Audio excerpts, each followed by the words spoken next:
Good morning, everyone. I hope you all will be fine, safe, and healthy at your home. So, in our today's session, I have brought a new topic of surface chemistry, that is catalyst. So, as I have written here, so you have to understand what is the catalyst. Substances which alters the rate of reaction is called catalyst. Maybe they can increase the rate of reaction or they can slow down the speed of chemical reaction. So that is the main role of catalyst in a chemical reaction. So catalysis is what? The process of increasing the rate of reaction by the use of catalyst. It means if we are using the catalyst to increase the rate of reaction, so that process becomes the catalysis. Okay. So catalysis are of two types. One is to be of homogeneous and second is to be of heterogeneous. Homogeneous means same. Homo means same. Hetero means different. So here I have written the statement, when the catalyst and reactant both are in the same phase. We doesn't mean from the product formation. We have to mean only from the catalyst and the reactant phase. Then the catalytic reactions are called homogeneous catalysis. Okay, you see here I have written the few examples for you that will help you to understand the catalysis process. So acid, that hydrolysis of ethyl ethanol is taking place in the presence of acid.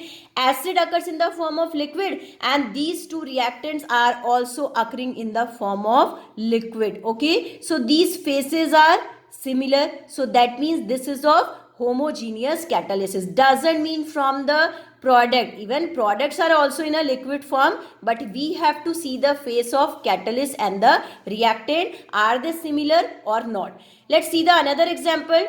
SO2 reacts with O2. They both are in the gaseous phase and the catalyst which we are using NO, that also it is in a gaseous phase. So their phases are same. So that means this also becomes an example of homogeneous catalysis. Okay.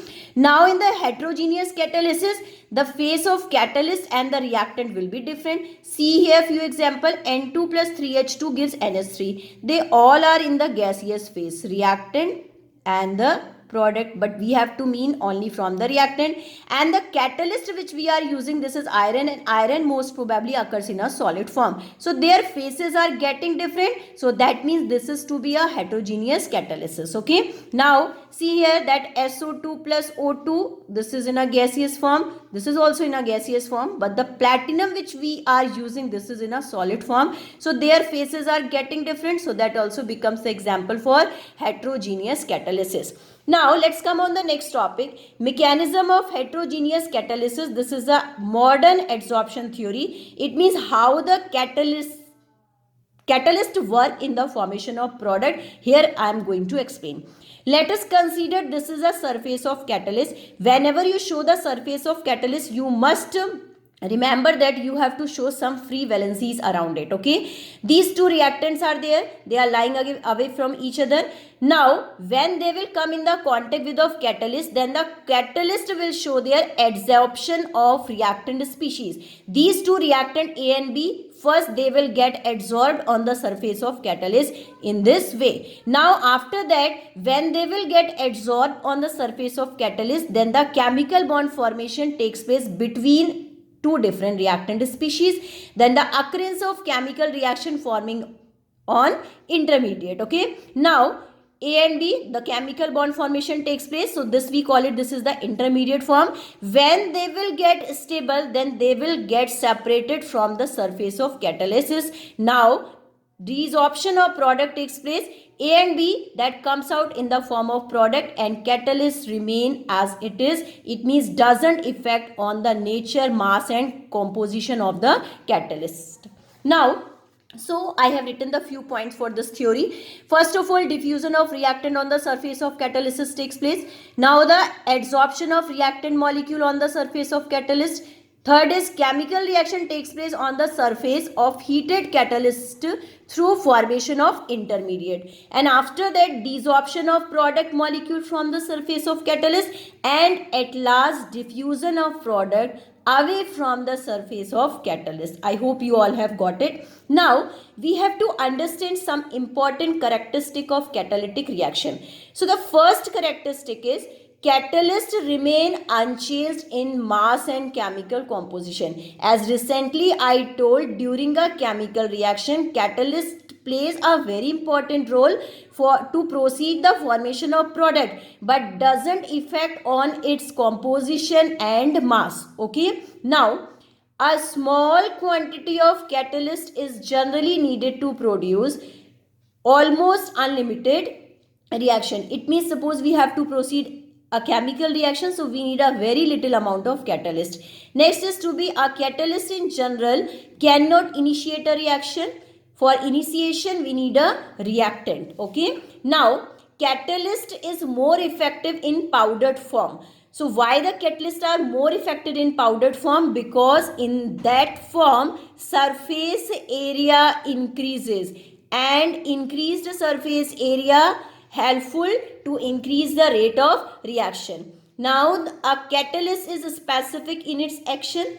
Change in temperature changes the rate of catalytic reaction. Maybe they can speed up the action of catalyst also. Now a catalyst does not alter the final position of equilibrium, although it decreases the time required to establish it. I mean to say, A to P, reactant to product formation time required to complete this reaction, that will decrease with the help of catalyst. Okay, now let us understand the next topic. This is of features of catalyst. So the first feature of catalyst, it is activity. The ability to catalyze to increase the rate of reaction is called activity of catalyst. Suppose you are putting any catalyst, then the reaction will speed up. Suppose H2 and O2, they will not react together when we will not put the platinum. When the platinum if you will put, then it will provide a large surface area and the formation of water molecule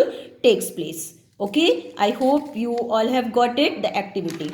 Let's come on the next property. This is of selectivity. Selectivity means the specific type of catalyst, they forms a special role to form a specific type of product.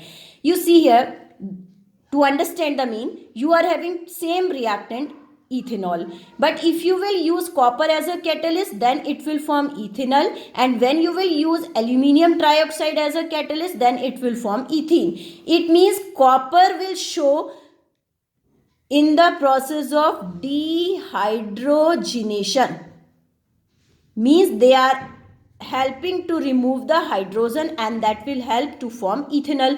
And here Al2O3, it is helpful in the process of dehydration. So different catalysts are showing their different actions, so that is to be known as their selective nature. We call it, this is selectivity. Now next is to be catalytic promoter, which we have to understand. Catalytic promoter, actually these are not a catalyst, means a substance which though itself not a catalyst promotes the activity of catalyst are called promoter.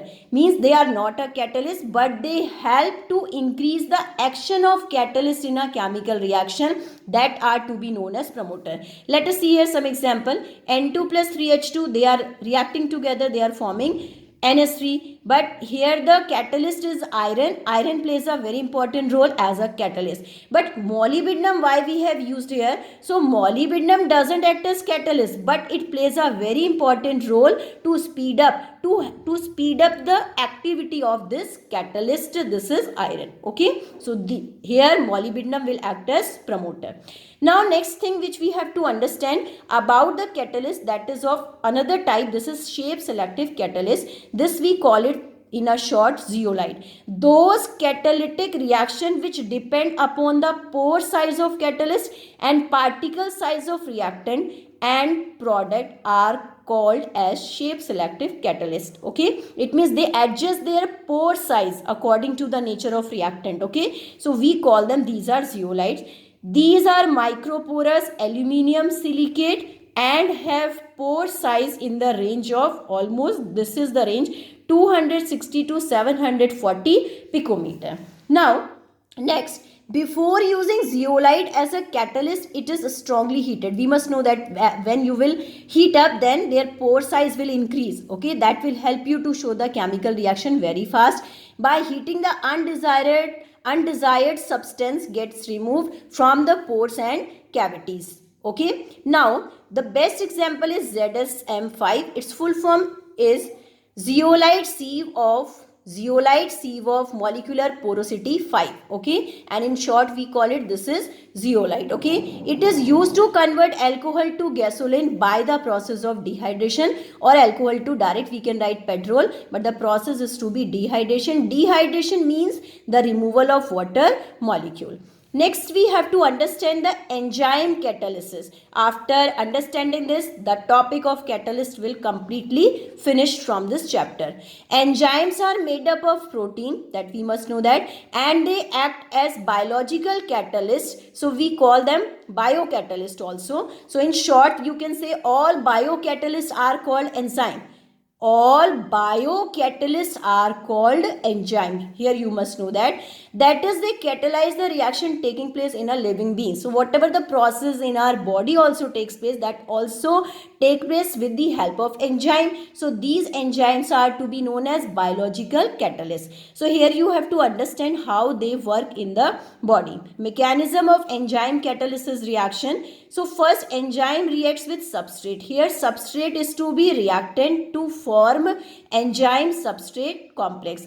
Enzyme, first of all, it links with substrate and it forms enzyme substrate complex. And after that, this enzyme substrate complex will convert into enzyme product. And after that, enzyme product complex starts to dissociate into the enzyme and product will get separate out. EP will dissociate into the form of E, it is enzyme plus product. Now, that the function we call it, this mechanism is we call key lock system. As the key fixes in the lock, same way enzyme first fixes in the substrate, it forms enzyme substrate complex, and after that enzyme that remain as it is, but the substrate in the form of product, it will dissociate. Okay, so two different forms of products will form. So I think you all have got the catalyst in detail. That's all for today. Prepare notes and share me on my contact number.